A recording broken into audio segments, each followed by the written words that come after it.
Okay, so after we finish our sawing, so make sure all this blade, especially this blade, we need to stop using this one, the stopper.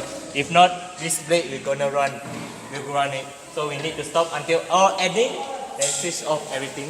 There is the main switch, and then we need to start cleaning.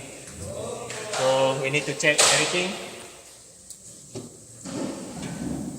Okay. And then we need to start cleaning out.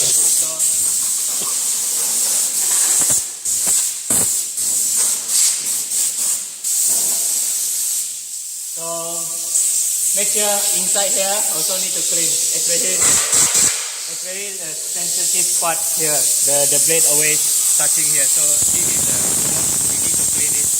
Okay.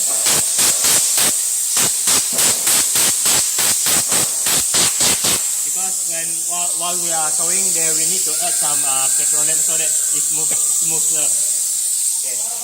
So that's all for our sewing. So we need to clean everything. That's all. Thank you.